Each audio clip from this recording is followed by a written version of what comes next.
Hi, you're listening to the first ever Truthseeker music podcast. My name is Alex, and thanks for taking the time to give this a listen. I run Truthseeker along with two of my good friends, Phil and Steve, and this week we have released the debut album from Earth Moves. We had a chat with Sam Ricketts, who is the founding member and guitarist in the band. You may also know Sam from some of his other work. He used to play in Grappler, and he continues to play in Cloudboat and Cult Cinema along with Earth Moves. The intros to podcasts are not the most exciting things, so I'll just leave that there. Now on to the chat with Sam.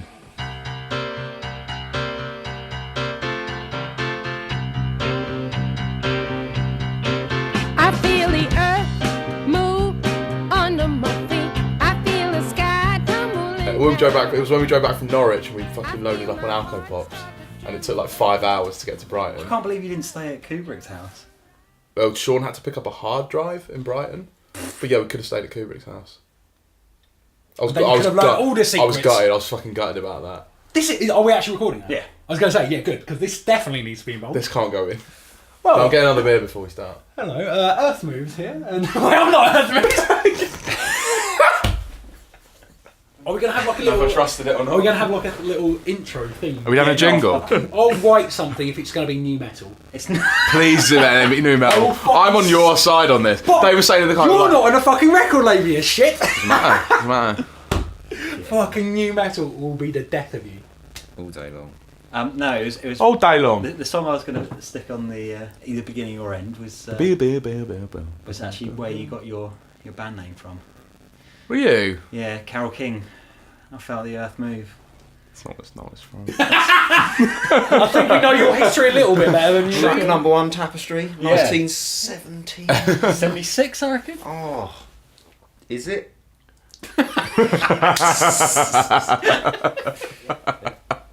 Do an intro. Yep. What? Just introduce. Yeah, go on, mate. You do it. Hi, I'm Phil. I do. Leave a gap. No, you got to say what this is. Alright. Someone's got to be like, "Hello," you should fucking do it. It should be this guy. Hello and welcome to the Truthseeker Music Podcast. This is our first episode, and today we have the fine gentleman that is Samuel Paul Ricketts. He is of Earth Moves, and they've recently released their their debut album, The Truth in Our Bodies. May we introduce ourselves, fellas? Hi, I'm Alex. You're the main guy. You're You're Mr. Manager, and who is this fine chap with the long hair? I'm Fix it Phil. in post. I do various different things. Help Alex out. And Steve out. I'm the last member of Truthseeker Music. I'm Stephen Trepak, and who is this over here?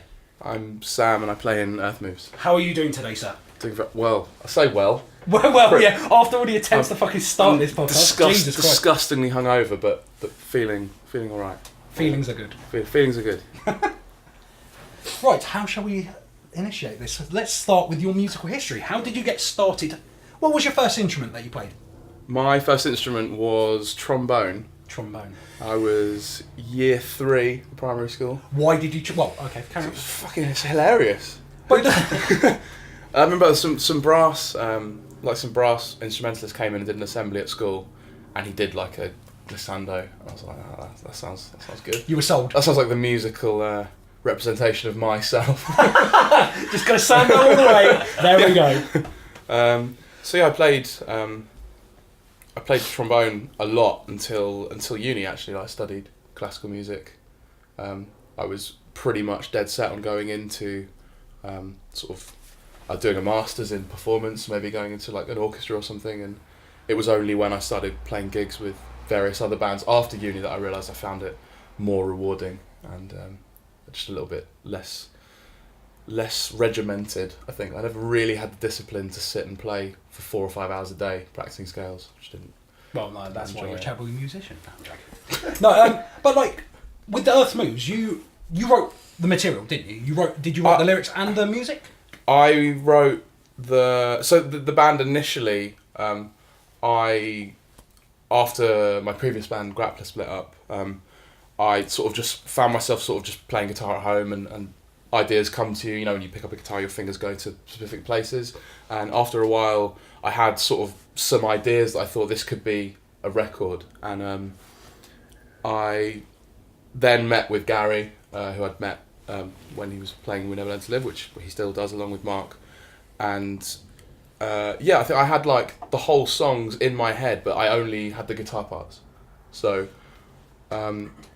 while they may be and all the ideas like originate with me, I'm fully reliant on everyone else to bring it.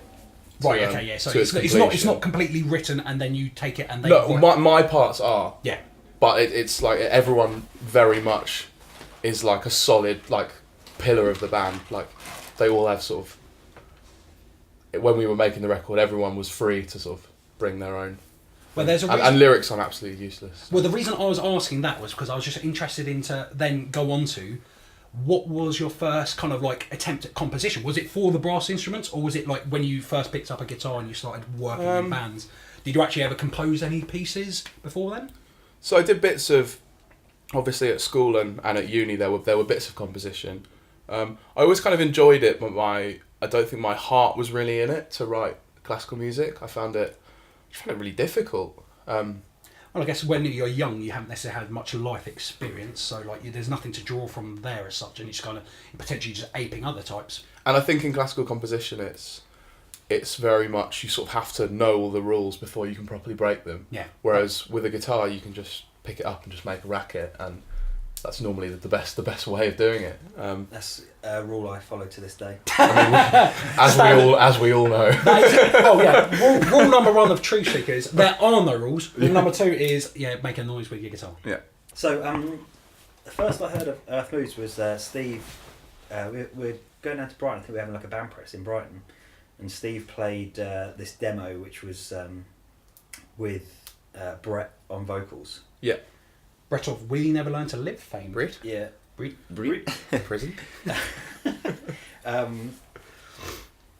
So talk us through sort of getting the band together. Oh God, the montage. Yeah. So when Gary filled in for Denis on one of the last tours Grappler did. Oh yeah, that's a Grappler drum roll, yeah. So I think straight away there was like really good chemistry between me and Gary. We really enjoyed playing together. And I sort of thought from that at some point I'd like to do some sort of project. I fucking hate the word project. Like something musical with Gary. And Just to interject briefly, I remember when he was practicing. How dare you? So when he was practicing with us for Human Future, filling in Yeah. for us, I remember him mentioning like, I might be starting a project with Samuel Ricketts, and when you get that offer, you don't turn it down. He's great, isn't he? Because he's completely feel driven. The films are never the same. It's like all these. I don't want to massage his ego too much, but he's a hell of a lot of fun to play with.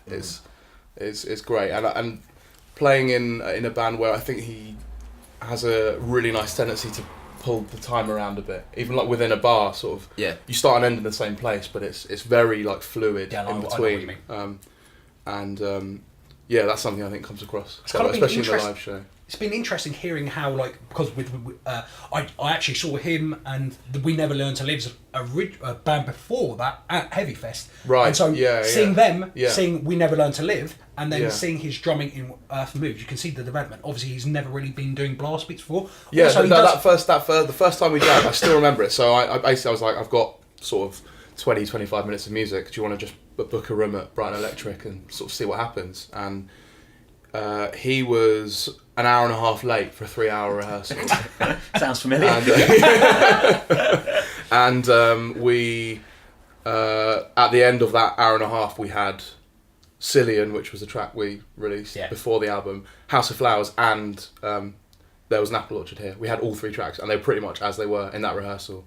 So like there Was an Apple Orchard Here, especially, pretty much the first run through is not that different to what's on the record. I basically said it's 2 different chord sequences. It swaps between them a bit, and we just played it, and it came out almost as it is on the record. And was it magic?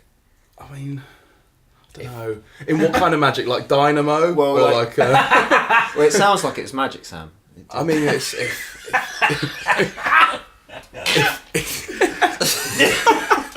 I guess like you find yourself have a natural chemistry. Definitely magic. Yeah, it came together really nicely. What kind of magic?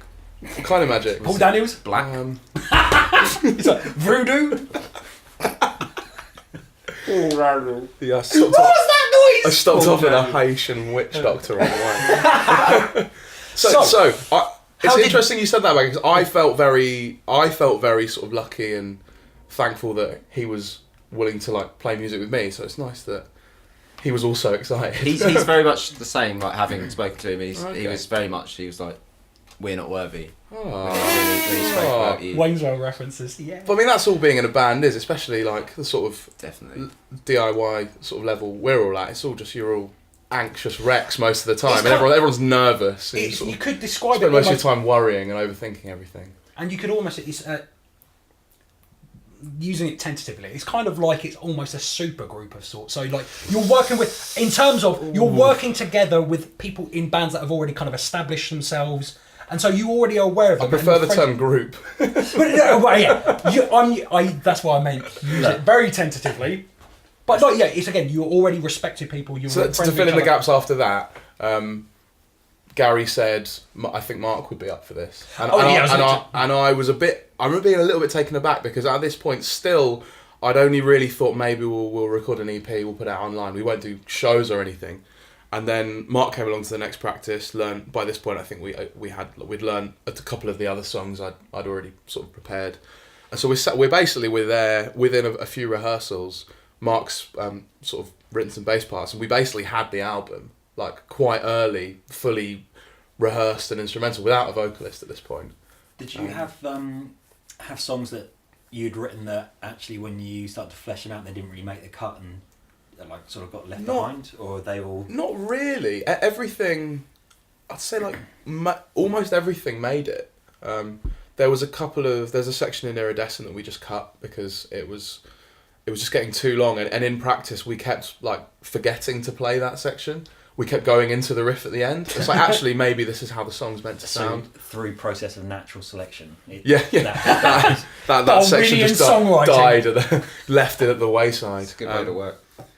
And sometimes you want to start with a mass of things and just chisel away. Yeah, I think I've always struggled with having ideas that I'm not happy to see all the way through. I think I've always, I'm never someone who writes like sort of 10 or 20 songs and then we pick 5. It's like everything usually makes it, and that's not because that's maybe because I don't write enough. Or I don't know. I think I spend quite a lot of time with things before I bring it to. I was going to say, like, is it like you kind of when you have an idea, you kind of focus on something that you feel is strong enough and represents whatever you're trying to get across, or is it like a bit more nebulous? I think it's a little bit more abstract than that. It's just I really like these chords or something. It's like I've never done vocals in a band. I've never written lyrics. It's something that's so far removed from my comfort zone that I've always known that I like to sort of. It has to be collaborative, and I think when you sort of open yourselves out to work with lots of other people, you can make something that's like greater than the sum of your parts, and that's what I really enjoy about being in a band, is that you've made something that you wouldn't have been able to make with another combination of people, and that's what makes it unique and special, I think. So when it came to actually whenabouts did Jordan come into the picture? So we had Brett also of We Never Learn to Live, came to one practice and sort of did some vocals on all the tracks and sounded amazing. Brett's got a really, really, really good voice. It's quite deep, it was really deep, but he's really versatile as well. I think one day he needs to just like, whether it's a fully fledged band or just even a one man band. I mean, it would be astoundingly good, I'm sure, and he should do it. But I think just time commitments and things meant that it wasn't going to work, and we talked about a few people, but Jordan was someone that Gary and Mark from the start, which is like we know this guy Jordan. We used to do a Glassjaw sort of covers thing back in the day, so good. And I was like, okay, that sounds cool. I initially had in my head that vocals would be a little more either black metal or sort of a more kind of light bearer, gruff, kind of low. Yeah. So was anyone else in the headhunting? Were you trying to headhunt anyone before Jordan? No, not really. Again, I didn't. I mean, it's easy for me to sit and say it because I don't know what it looks like from the outside. But I never wanted to be cynical and sort of pick people from other bands. Yeah. I just wanted it to be good because I didn't want to go in. I just wanted to go into it and make music that meant something to all of us. I wasn't concerned with even like being successful or going and doing big things. I think as you get older, it is more about just doing something that you're going to be proud of and look back on fondly. So Jordan, I remember Jordan, we talked by email a little bit before the first rehearsal, and he sent some lyrics over that were very, very good. I think he's a really good writer. And he came to the first rehearsal and just went fucking mental. Was just like all like running around, like jumping. I was like, this guy. Pogoing by any chance? There was no pogoing that week. That song wasn't yet finished. I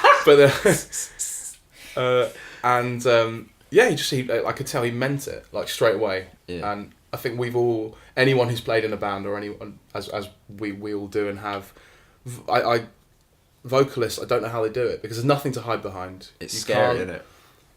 I was saying when we were playing some shows recently, you can easily phone in a show on guitar. You can be hungover as anything. You can be ill. You just stand there, play the parts. But everyone is mainly looking at the vocalist. And in a hardcore band, or any kind of sort of heavy or any music that's confessional or personal, you have to mean it. Otherwise, people will know. It's definitely people know when you're just sort of like if you're just standing there or your heart's not in it or you don't have anything to hide behind. And the fact that Jordan came in at the first rehearsal and was just like really up for it, really sort of open and on it. It was great. He does do he does shrieking vocals essentially, very screamy vocals, and they actually does some quite delicate sung vocals, and especially as far as I'm aware, he was never in any, at least any of the our scene. He wasn't in the scene. A lot of people have said to me, so what bands was Jordan in before? He's got a great level of confidence. Musically, we get on really well because we both like listen to we're happy listening to like hip hop and like anything in the van, like pop music. So he's done loads of different kinds of bands over the years. No, wasn't in anything it's not like how sort of Gary and Mark are in We Never Learn to Live and have been for a while, and I was in Grappler, and that's so it's not part of like the sort of scene. I'm doing the inverted commas sign. Yeah. on the press release, I was going to do Sam Ricketts, Grappler, Gary, Mark, We Never Learn to Live, Jordan, Glassjaw in brackets. Yes. Cover band. Jarsclaw. I don't know. They've talked about getting that back together, and I think it would be bloody great. I would go to see that. Yeah. Yeah. I guess one ticket sold. I was going to say, if Glassjaw aren't playing shows, then I guess it's kind of makes sense. But really, do you want to be? The other interesting thing is that our sort of sphere of our influences are very like sort of broad, and there's not a massive amount of overlap between mine and Jordan's, for example. So he loves Deftones. We all love Deftones. The one thing that I'm always going to be out of the loop on is that they all adore Hopesful. And what are you laughing? No. I've stayed with them, and I've had the Hopesful playlist. The Hopesful playlist. That like one of them starts singing something, and you get the whole album, and I'm sort of 40 minutes later, like, all right, guys. No, I mean what I've heard I really like, but they weren't a band I listened to when I was younger. Exactly. And I think it doesn't have the same nostalgic effect. That's a really big influence for Jordan, like Hopesful and Glassjaw and Chocolate Starfish, which we were talking about earlier. Chocolate Starfish, the album. Don't spit beer on my rug. Don't bring up Limp Bizkit. Get out. These are the podcast rules for the future. No Limp Bizkit mentions, right? Right. But that's all we're going to talk about now. But simply put, like for someone who is effectively new, fresh to the genre and to a band, he's got a surprising amount of confidence. Like the first show we saw, it was at the Burrito Bar, wasn't it? Yeah, our first show. He didn't strike me as in Portsmouth. Yes. He never struck me as like being timid, shy, or whatever. And no. He's very free in himself, and it does take confidence and ability to be able to scream your head off like that, and then pull off singing it usually takes a few years before you find a lineup sort of settles in and maybe sort of becomes fully confident. And it felt like we kind of, it's going to sound a bit awful, but we sort of hit the ground running a little bit because we sort of went into the first show. We knew we'd written an album we were happy with. We felt like we were sufficiently tight. We all believed in the songs. So I guess when you've done the work across other bands, it becomes a little bit easier. But yeah. Did you feel like there is anything? Well, are you aware of anything that has kind of set you up in Grappler that kind of directed you to what you wanted to do with this album? I think fundamentally, I wouldn't have been able to do it without. I mean, I hadn't. When I was about 15 or 16, I played bass in a band way back when, and then I had never played guitar before we started Grappler. I'd never picked up an electric guitar. But before you carry on, what was the name of that first band? No. Please. You're not getting it. Come on. You're not getting it. Because... Oh, so you remember it? No. You're not getting it. I remember messaging Sam a while ago, and I was on Discogs, and I was Our like... tens of listeners do not deserve that name. I was on Discogs, and I was sort of clicking through all the links and everything. Having a gander. Sam Ricketts, let's see what he's done in the past. Oh, Eternal Lord. Yeah, here we go. Eternal Lord? Let's get this. Vocals? Message him straight away. Yeah, were you actually thought I did it. I used to get so Sam Ricketts, who one of three, so the other guy plays for Wales or something. He's a tattooist in, I can't remember where, but there was a time, well, yeah, somewhere on Earth he tattoos, and I used to get sort of messages now and again from people just asking about making tattoo appointments and stuff. One was very long and quite sort of personal about the design she wanted, and I had to be like, I'm really sorry, but like, if you let me tattoo you, this will not go well. You will end up in hospital. Yeah. There will be an infection. You will lose a limb. But yeah, so I played bass in a band when I was a lot younger, and then literally I remember John was starting a hardcore band. I was like, yeah, be up for that. We'd sort of into sort of the same things, but I'd never played guitar. So the whole of Grappler was like me sort of like learning, and Dan, who played guitar in Grappler, I think I owe a lot to him as someone that I looked up to as wanting to get better at playing and at writing songs. So were you always actively going to hardcore shows? Yeah, so I was going to shows and things, yeah. But just not really like, I wasn't writing or because I was at uni at the time, so I was playing a lot of like classical music and sort of odd avant-garde things at Goldsmiths, but I wasn't like playing guitar or anything. So sort of like starting this band was like, I'm going to buy a guitar, I'm going to sort of try and start writing songs, and by the end of Grappler, I still think that the last record we released, like, I'm really, really proud of that record. And I think mate, it's one of my favourites. I'm looking at it right now behind you. It's just behind me, and I think you can't say anything bad about it. I owe that band and everyone involved a lot for sort of getting me to where I am musically now. I think it was a lot of fun, and it was kind of the best kept secret in UK hardcore, because that's not no that's the worst thing to have been. I do know what you mean. All the bands that like we were playing with, like after we all packed up for the shows and that, like it would be talk, and it would be like, well, easily one of the best bands in the UK. When we just recorded Anachronism, I remember Phil saying, "Oh, you listen to this Grappler record," and I was like, "Nah, they're not for me." I wasn't. Well, because you were basically. And then you sent us a massive message asking to do a tour. Yeah. No. I remember that. Was after. I was like, the 7-inch. I don't know. There's something between the 7-inch and the drastically different. The bigger EP, the 12-inch. Yeah. It's a massive change.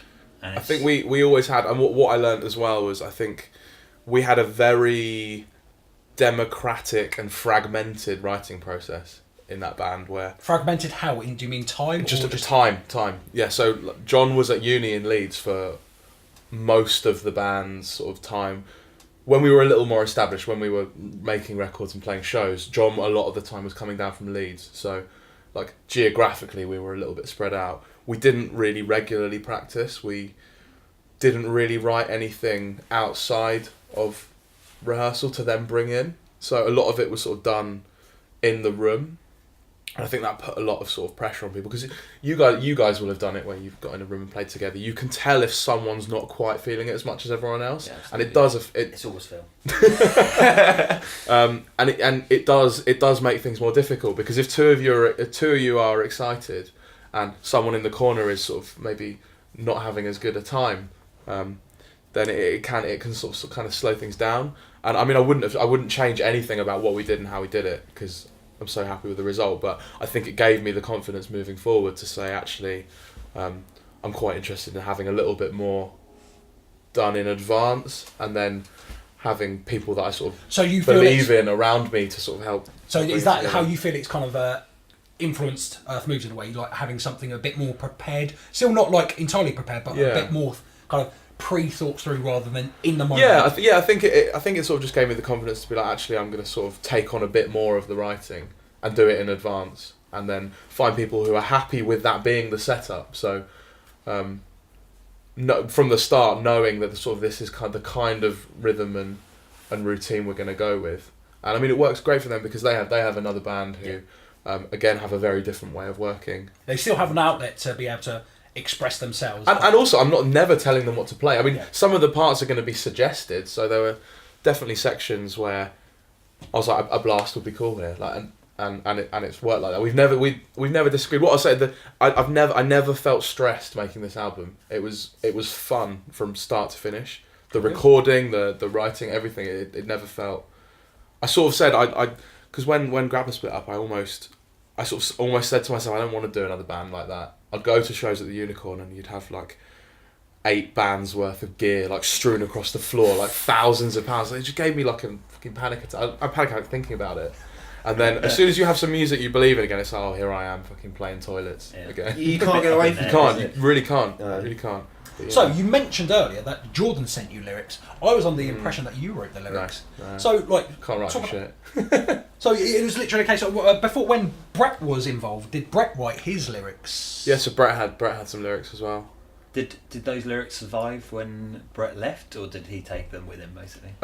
He took them. So Jordan came with like completely fresh lyrics, and it's another thing that I have a lot of respect for Jordan for, that he was basically sent what was a finished album. I mean, the album as you have it now, he was basically sent instrumentals of those, and he just sort of sat and pieced together what you can now. So conceptually, you had no like guidelines for the concept. It was all Jordan. No, I mean the song titles were all already mine. I remember like there was a very kind of absurdist bent to things. There's a track called The Absurd Man, which is about 14 minutes long, that didn't make the album because we thought that's far too challenging a first sort of introduction to a band. But we love it, and we're going to record it soon. For you, what does this album kind of express? Oh, for fun. So could have warned me that was coming. Well, no. Again, like, does it really express anything for you? I think it's just it represents another opportunity to just go and have cathartic experiences in front of people.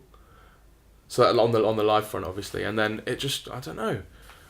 It's a hard thing to vocalise. It's sort of just as soon as we started rehearsing it, it's like, so we have to make this.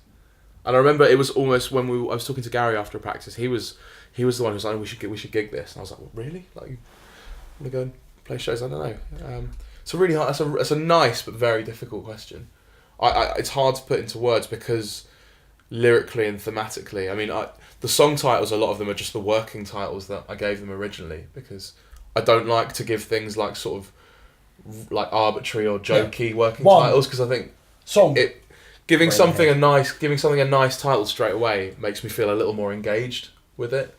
And I do think maybe some of the titles possibly informed Jordan's lyrics a little bit, but not in any kind of contrived way. I was never like, it's called this. We could always like change things. Yeah, it's like Omen was called Intro, and we sort of still call it Intro now and again. I mean, you know how it is. You sort of, because it all strikes me as having a purpose. Like the artwork, the name, the band name itself, kind of like it. For me, I kind of get pictures in my head like of what it could mean. So I don't know whether there's any significant. I mean, I've always it's very like romanticised. I feel. Yeah, it's always. I've always sort of had this sort of picture in my head. Again, it's hard to really vocalise, but sort of, this kind of like pastoral, kind of nature-y kind of thing. And I think the artwork is a really good representation of sort of the kind of ideas that, and images that are in my head when I'm writing things. But I don't know, a lot of it sort of is just, it's hard to really say it because a lot of it is just sort of really abstract and just And you've not makes necessarily worked on the lyrics. a web of nonsense in my brain rather than. So, like, the truth in our bodies, like, I take that to mean something like it's almost like this is effectively like just a documentation of human nature to an extent. Like, your particular, you guys, your group, Yeah. its take on human nature, the truth within our bodies. Like, is there anything, or is it just essentially? I mean, I can't add to that. It's Jordan's title, and I said it sounds cool and it looks cool written down. Fair enough. That's good enough for me. A lot of things I've got a bit of a thing about track titles and album titles. They've got to mean something and sound good, but look good as well. I don't know. It's like sort of weird, not quite OCD level of thing, but I would probably change a track title if it maybe looked a bit like, I don't know, mundane.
5 albums.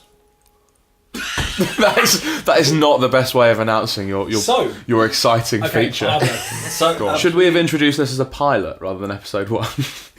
Pilot! Yeah. Edit this in later. It might not get approved. With this podcast, we intend to ask each of our guests like a couple of albums, maybe 5, I don't know. 5 albums that have influenced I like that the releases. he sounds like he's riffing the idea now rather than having a heated discussion about it on the way up. Top 5 go. Dry kill logic. No, show it, like, All of the above. All So- 5. I made a long list, and I'm here we gonna go. ad lib it now. Right. So Souvlaki by Slow Dive is one Yeah. that Famous shoegaze. yeah, very very good band, and I think a little more accessible. I've been into My Bloody Valentine for a long time, like since school. I only got into Slow Dive relatively recently, and I found it was like My Bloody Valentine at times are a difficult listen, but Slow Dive are just like very consistent and very like accessible. And I went to see them at the Forum, and possibly one of the best live shows I've ever been to. The sound was just like devastatingly good, like some of the best guitar tones. The guitar playing's a bit more conventional than. It is, yeah. It's Valentine. for anyone who's into like post rock. There's a lot of post rock in there. It's just a really amazing album, and the guitars sound really good. Very dreamy. Yes, very very dreamy. I just really like Slow Dive. I think their clean guitar parts are just really really amazing. I remember like when I came onto Slow Dive, it was because I was obsessed with Neige and all the bands he does, like Alceste, Amsiers, Yeah. and all that gaff. Yeah. And he cited Slow Dive as being one of his And favourite they bands. got- And then, And then Matey Boy sang on there. Indeed, sang yeah. on the album, didn't he? Indeed he did. And they tried and failed to Yeah, they pretty off Slow much- yeah, Dive for they that pretty whole much- record. No, I enjoyed the album, but like, yeah, it's It's good. It's good. It's a really good record. That's the thing with Alceste, like, it kind of got that. Yeah. So Slow Dive, big influence. Sorry, I'm looking at my phone. Next one is Neon by Lantlos. Oh, that's a fucking It's banger! It's amazing. It really is. You got any new metal on that list, mate? Yeah, the other 90. No, Landloss, they're a German band, aren't they? I believe that. Oh, they're not. Are they? I'm pretty sure. Like I remember, Because that's the album Nedge is on. I think he's on 2. He's on. I think he's definitely on that one. He's on the one with Agape as well. I mean, it's neither here nor there. I'm going to embarrass myself for my lack of knowledge about the yeah, band. no. But as a record, I remember a friend of mine, Rich, who was responsible for quite a lot of the metal that I listened to, played it to me years ago. It can't have been out very long, and I remember he played Minus Mensch, the first track, and just said like, this first chord is ridiculous, and just put it on, restarted it, put that chord on again about 10 times. I was like, this is great. And the second track, which I think is called These Nights Were Ours, or These Nights Are Ours, is just like the best Deaf Heaven song before Deaf Heaven or anyone knew who they were. Yeah, it's definitely one of these bands that kind of had the whole black gaze thing going on before it was popularised, and they also got some really abstract avant-garde writing as well. It's just fascinating. Pulse, I think it's Pulse Surreal on that album. That's the first one I heard off that album. But I was with them from their first EP or something like that before they had Neige involved. Yeah. And it was very similar to Amsier's Alceste, and the vocals were a bit more sort of like gruff. And the most recent album is really good as well. I never actually listened to it more The than production once. is insane on that record. I seem to Sounds remember amazing. it sounding a lot more like Deftonesy and maybe even It's a bit more. There's bits of Slow Dive and sort of like slowcorey sort of shoegazy stuff going on. But I went to see them in London, and it was a lot less abrasive. They were really good. And funnily, the guitarist knew that I played in Cloudboat. He was like, "You playing Cloudboat?" I was like, "What the fuck is going on here?" pretty ego stroking. That was cool. So, but Roads to Judah by Deaf Heaven is like another one that really like that side of, I think, without hearing records like that side of our sound probably like wouldn't exist. I think Deaf Heaven like are a really, really important band for that. They're by no means the first band to combine those influences, but they are the band that brought that to a wider audience. And I think much like the XX did for electronic and pop music, in when the first XX album came out, like Sunbather for sort of heavy music is similarly sort of impacting on what people can get away with after. I just remember the media response was insane. It's Like, bonkers, it was right? covered by everyone, Yeah. loved by everyone. Yeah. Certainly. I am that guy who sort of, I had the first record, the one they self-released on tape, and then I remember Road to Judah coming out and being really excited for it and being like, this is an amazing record. Yeah, I love that. So I've done that thing of not being able to keep as much enthusiasm as they've continued to Yeah, sort no, of go, it's the but exact same no, place for me. they're a very, very good band indeed. You guys were like, you got into Death Heaven really from Sunbather, didn't you? No, we went to see Death Heaven with Kylesa. and Ken Modes in Brighton. Oh, yeah, I was at that show. And what? Yeah, we were at that show. I had. Did you see me? Because I had fucking. Pardon? In Brighton. Yeah, because Darren put it on. Darren Yeah, that's Douglas. right, yeah. I had.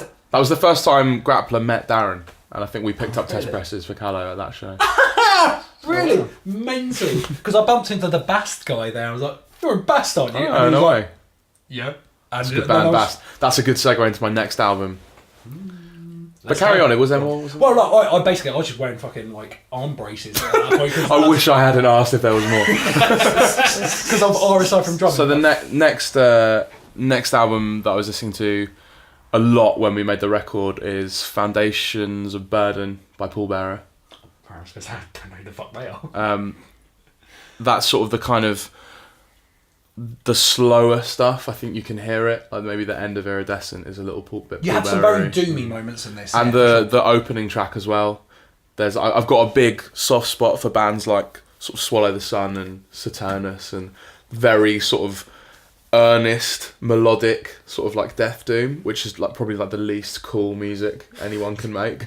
But I love it, and there's a bit of that in the intro. There's like a lead part which we mixed slightly quieter than you would expect to sort of lessen the cheese factor on it. But no, that Paul Bearer album is absolutely incredible, both production wise. It's just it's brilliant. Do you remember who released that? Profound Law. with. Profound Law released it. I think I'm confusing with the Sub Rosa, where it is. Yeah. Definitely. Yeah, you are. You're a disgrace. Is that 4 or is that 5 you've given us? That's 3. Oh, I was I thinking, said Death Heaven. Death Heaven didn't make Death Heaven because I think it sort of occupies the same space as Lantlos. See what you mean, yeah. I think we'll probably have to just put a little note in here that It's Bonfire Night. it's bonfire night. We're not in a crime zone right now. Well, we are. We're in Zone 5 of North London. It's not. Oh, phone's on. Right, Flight podcast mode. over. Go on then. So- Guess number 4 then. So number 4 is F sharp A sharp Infinity by Godspeed You Black Emperor. Because it's just in top 5 any top 5 album list Top you 5 ask me for, bands. it will always be there because it's just it's amazing. Is that the one with the plane on the cover? It's the. I think it's it has got a plane. It's the like. It's The dark vinyl is red. It's the one that had a coin in the original pressing. It's the one with the really famous like the 28 spoken days. word. Yeah. Yeah. Dead Flag Blues. it's- Yeah, that's no, it. no, no, no, no, no. It's, It's It's Dead Flag Blues, but that's the movement within. it's the top of a plane, right? The cover. There's like a street light. It's isn't there? street. That's Yankee. The Steve Albini one Yankee has the plane UXO. engine. Steve Albini did it. Yeah. No, yeah, you're right. Yeah, He didn't- you're he didn't do You're F thinking sharp, of the wrong A one. sharp. You're thinking Oh, of right. Yankee UXO. Yeah. That's. You look like I'm you're going struggling to to say picture what record it is. I know the tracks on It's- it. It's irrelevant. It's not It's the top the 10, car is it's on not fire. top 5 covers. There's is no it? driver at the wheel. It's that one. Yeah. Well, that album is absolutely. It's insanely good. Because it mixes And all sorts of genres as well. It's like it's everything. That band are everything basically. Just elements of music And I and totally stole their putting your analog delay before your gain instead of after, and you get like mangled movement within your Run that within your by me gain again. tone. So most reputable forums online and people online who would give advice about pedal order would say put your delays and your reverbs and things after your gain, whereas I put a Boss DM3, which I've sort of been indefinitely borrowing off a friend for what feels like about 40 years. So, thanks, Ollie, if you listen to this. I put it before my main gain. So when you're playing distorted parts, you've got like a delay going in. So you've got sort of movement and weird extra sort of harmonics and mangly stuff going on within the heavy stuff. How the gain sounds. Yeah, and that I leave that pedal on all the time for recording and at shows. There's always a slapback going into the overdrive. No, yeah, Godspeed are like just a phenomenal band. Like, so it doesn't surprise me that his influences. Like you can hear like some of the space. Oh, the screwdriver guitar as well. There's some some guitar play with the screwdriver on the record. Which I thought you meant as in Screwdriver, the Nazi band. Screwdriver, they're the 5th album. I mean, I'm just ashamed you've heard of them. Hang on, have you heard of them? I I'm not couldn't give less of a fuck. Go on then. Number 5. Number 5 is Lapsus by Lightbearer. Nice. Because it's just like one of the best records that's ever come out from a UK band, I think. Oh, thanks. Loved Fall of the Fraffer. Wish I'd been more into them at the show that I saw them at when I was very, very young and went to see Graf Orlok at the Windmill. And Graf Orlok. And you're not into rabbits? I mean, not at the time. I love them now. Yeah. Watership Down, not into it. And yeah, Fall of the Fraffer opened, and I remember we'd come from school and like hurriedly drunk two Fosters outside in that like housing estate next to the Windmill. And I remember watching the vocalist chew up like paper to put into his ears to use as earplugs, and it was like sickeningly loud. It was great. And yeah, Lapsus is just like one. It's a real shame they never actually made the 4 albums they said they were going to make. Because they were a conceptual band, weren't they? Yeah, they at the start they were like, we're going to make a series of 4 records with a narrative based around His Dark Materials and Paradise Lost and sort of various sort of setting theological the bar quite ideas. high, isn't it? It's like Yeah, in terms of like 4 albums. yeah, we're gonna make 4 like that brave for any like sort of underground band, so we're gonna make 4 albums. But no, I think Lapsus is they almost set the bar too high for themselves, because I think it's a really like beautiful album, and it's just they nailed it with the first record, and you could tell when the second record came out, and I think they'd been pushed for time at recording. It's slightly rougher and maybe a bit more rushed, but I think like in terms of sort of metal records from the UK, Lapsus by Lightbearer is right up there. And in a similar space to that, I also nearly included Mass 4 by Armin Ra, or Amen Ra, and I'm not sure how you say it. No, I've never known. I'm gonna say Armin Ra. It's Amen Ra, right? Yeah. Yeah. When we were Amen Ra. at Roadburn earlier this year, we still one day want to start up an Armin Ra restaurant called Armin Ra's Ramen Bar. Fuck. And then you could be a barman, Armin Ra's Ramen Bar barman. Fuck me. Jesus. Don't just have a mental breakdown trying to say that. I think it would be. That's great. So That's you've been to Roadburn? We went earlier this year. It was amazing. And it's definitely something I know that kind of influenced my development in music. What? It definitely got me It's not interested. about your interest in music, mate. It's about him. He's in the band. Well, the funny thing is, this is how you develop a question, you fucking plum. So, you've been to Roadburn. I've attended. I know it's very good. I know it's directed how my musical interpretation has been. What do you think about it? I really, really enjoyed it. And having been to and played festivals over the sort of past few years where they almost try and cater for everyone. So you've got like your sort of Reading and Leeds, and sort of like we've been to Latitude recently as well, and it's like I loved that it was just fucking like filth and darkness for 4 days. It was great. Did you kind of know who you're going to see? I think so. I went with my friend Rich, who I talked about as being someone who has always recommended like really good heavy music to me, and Darren, who runs Dog Nights. Yeah. If you don't know, Dog Nights are a label in the south of England who do very, very good work. Put you out. They did, yeah. Sorry about that, Darren. And yeah, so I think the like Converge was obviously the initial draw, and then obviously Was the Blood Moon? yeah, and Jane Doe in full, where I'd sort of told myself I wouldn't come out of mosh retirement, and then within about 10 seconds of them playing Heaven in Her Arms, I'd fallen over twice. Oh, right. Well, no, I'll save that, actually. Since I had a similar experience first time I saw Converge. I almost died. What do you mean you almost died? He just like within like the first song, his face was like he was bleeding through the nose. He busted his arm. Yeah. I think I just sort of bemused loads of sort of like Dutch fans. Like, who's this massive, clumsy guy like running around, falling over? But no, it was so Converge were like the main draw, but then obviously Arm and Run, like, Neurosis, like Full of Hell in the Body were like both playing, and then just like just going around and knowing that almost any band you go and see are going to be at least interesting, if not like mind-bendingly good.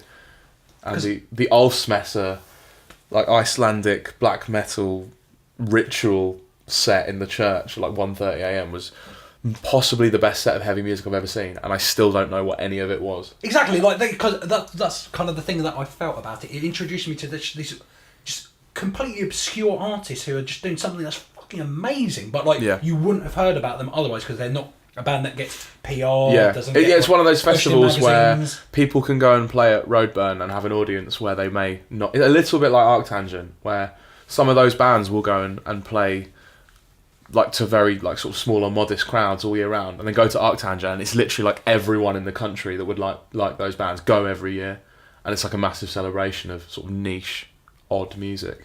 I think Roadburn is a good example of that as well. Because I remember like I've seen Burial Hex, who's like I discovered Burial Hex at Roadburn, and it's some intense, very detailed kind of noise music, and I was going there expecting to worship the riff, hail the riff sort of thing, and then I saw all these things where it's just like, the fuck is going on here? Just like mind-blowing noise. Yeah. And saw Michael Gira do a solo set, acoustic set, and Swans, my days, they were good. So, going on a bit of a tangent, an arc tangent. Alright. Nah. He's here all night, ladies and gentlemen. This is going to be 9 hours long. What sort of aspirations do you have with Earth Moves? Like Roadburn, some of those festivals, is that something that you're hoping to get towards? So you're doing a set of 4 conceptual albums, right? With Yeah. One for each season. So that's autumn down there then. Yeah, that's I can't wait for summer. That's autumn. Yeah, the summer one. Yeah. Funk and disco. Yeah. That'll be just me with a big like light up helmet. But no, I think that's an interesting question because you initially didn't intend to, or you weren't imagining gigging. I think I don't know. Maybe You've become rather ambitious about it. I think I'm constantly having to keep my ambitions in check because as you sort of get older and you have actual sort of things to do in your everyday life and jobs and things. I get married.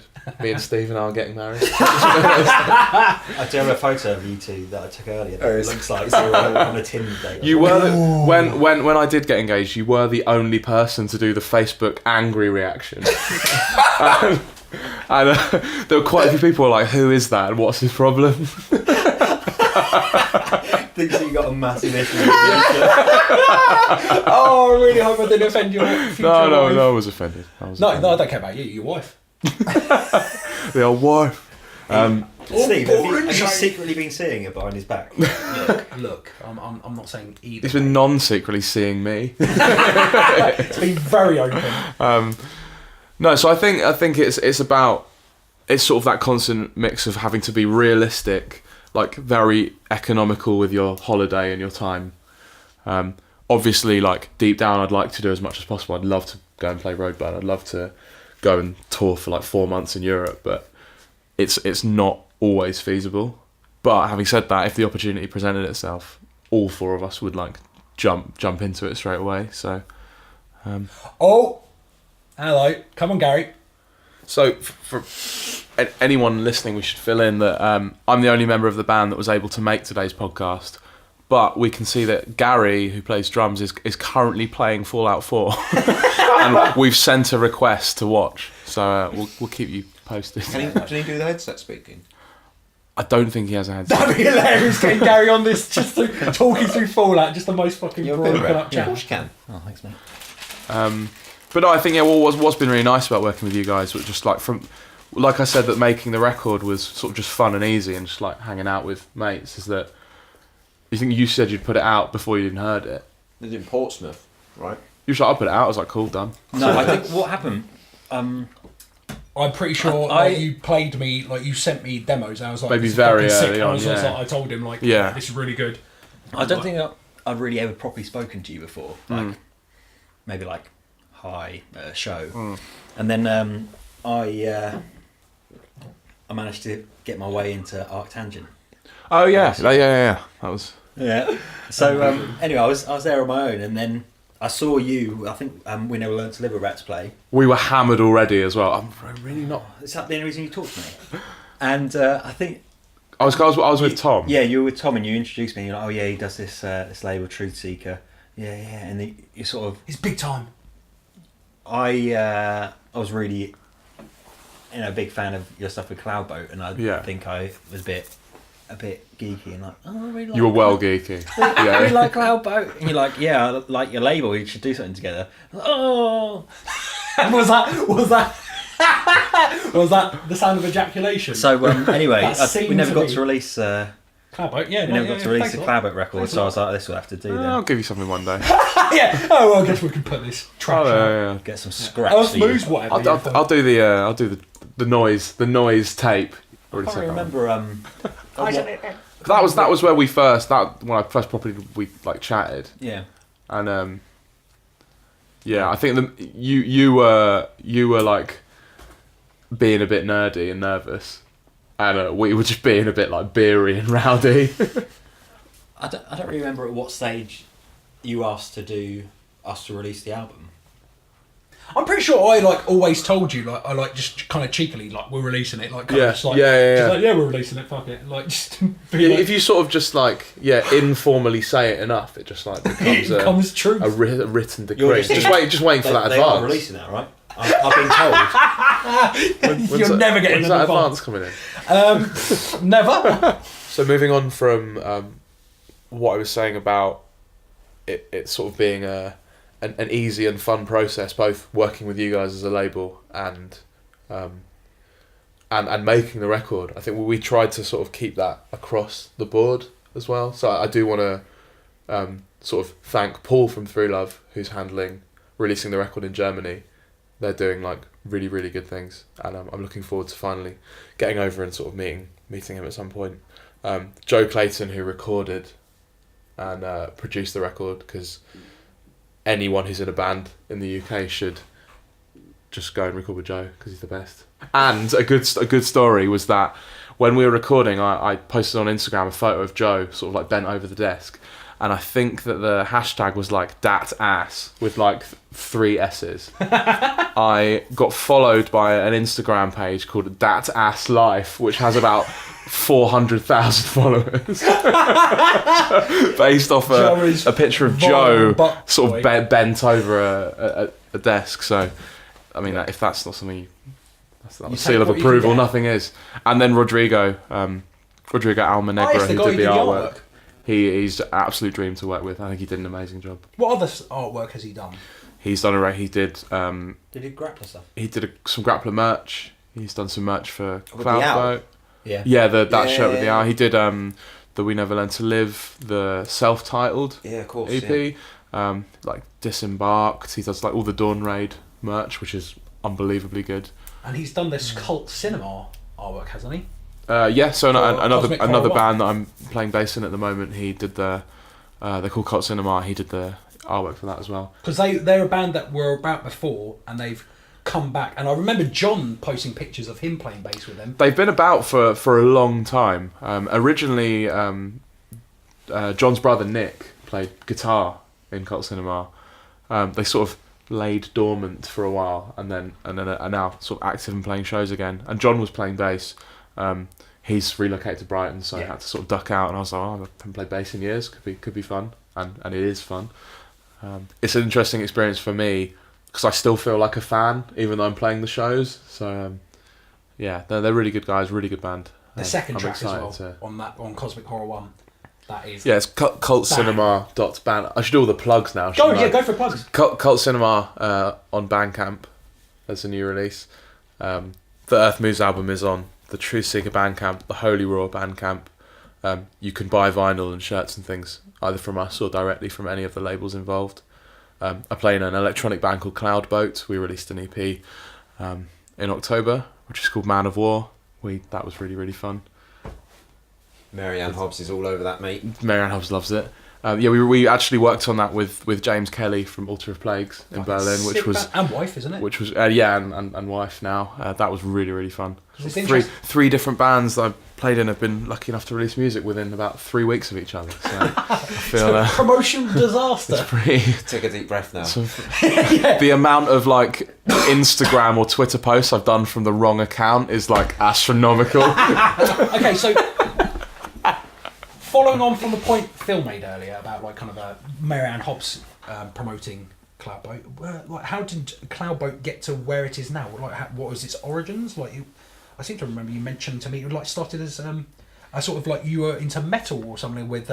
So me and Tom, who make up Cloudboat, we the band I mentioned playing bass in when I was a lot younger, he did vocals in, and it was full on like we covered Killswitch Engage, like Lamb of God, like it was very like it was like I had long hair, I lived in camo shorts. Which era of Killswitch Engage? Jesse James Leach or Howard? That overlap between Alive and Just Breathing and End of Heartache. So Howard's the only real choice. Oh, come off it! Jesse James and Leach. actually, one of my favourite. I never get tired. Steve just kicked his mic over in excitement. Hey, baby.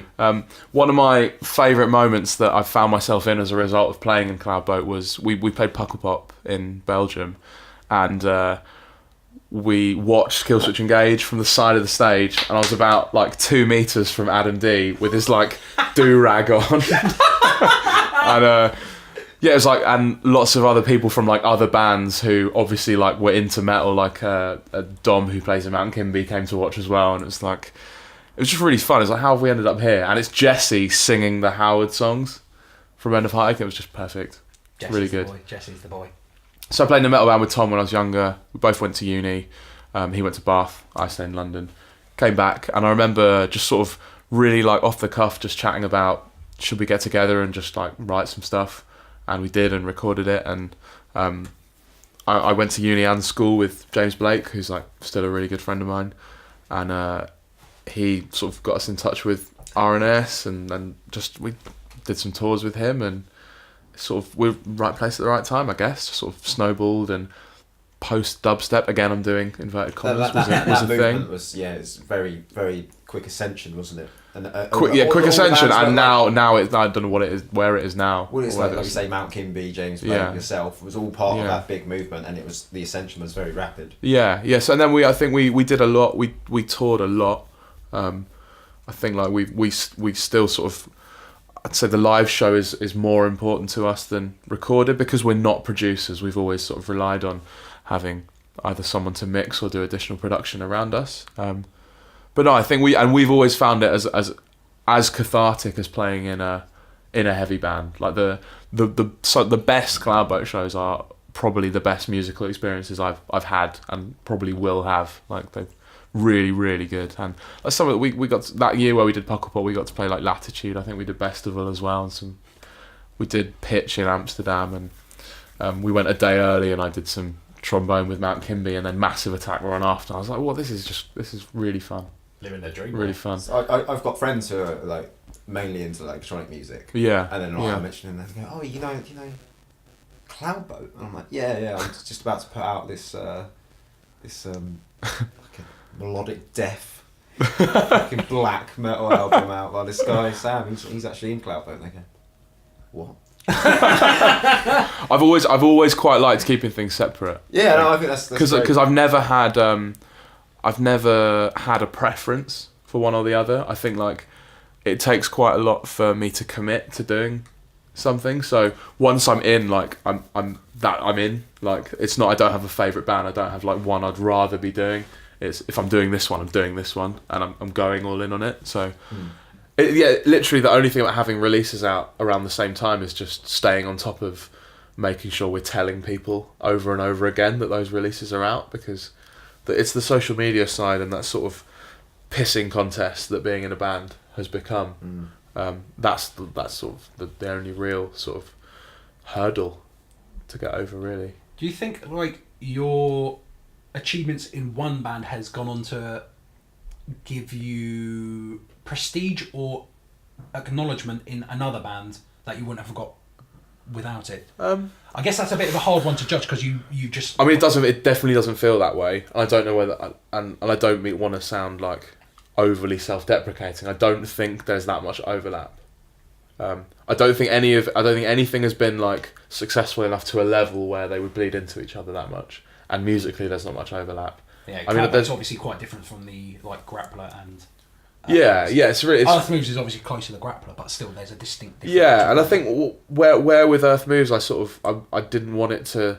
I wanted it to be quite different from Grappler, but we've quite naturally sort of fallen into playing with the same people in the same bands, and I wasn't sure I wanted that initially, but it's just nice to see your mates again. Exactly. It's really good. It's really good to go. Camaraderie. I can't wait to play again.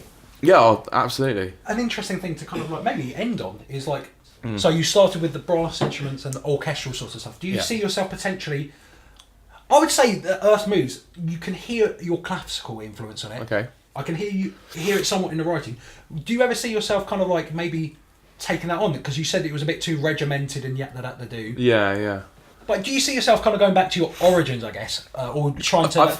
I've felt the pull of wanting to go and play more trombone again, even if it's just in sort of a local amateur orchestra or brass band. I do miss it. It's really fun. Playing in an orchestra is like a very odd and unique experience, especially on an instrument like trombone, where you play in bands and things, you're used to just playing all the time, whereas you go and play trombone in like, especially an earlier sort of symphony or something, you sit there for like half an hour and then have to come in and just like, the instrument's gone cold. You've got to come in and maybe play like a really high note.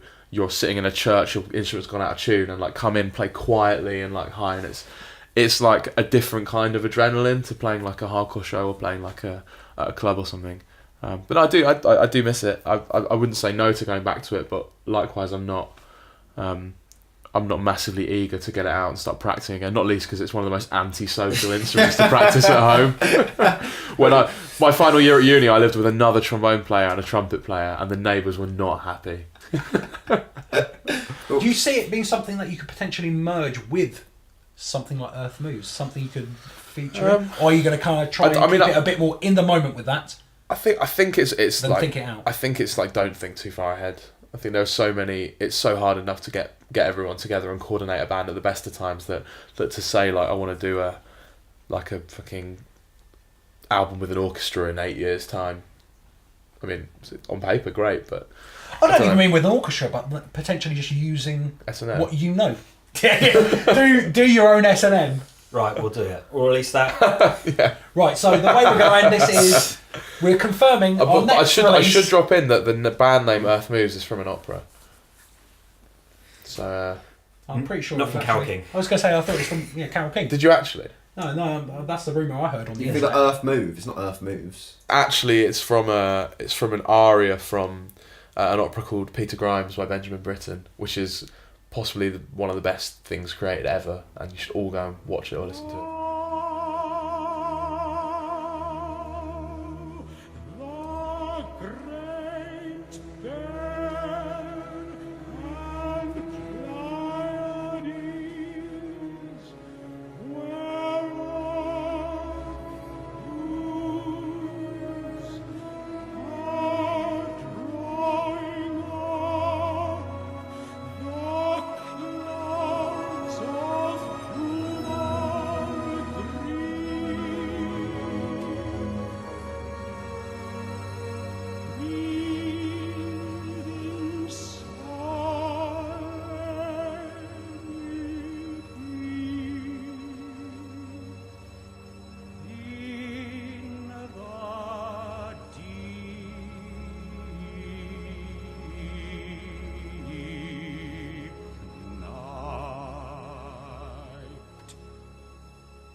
The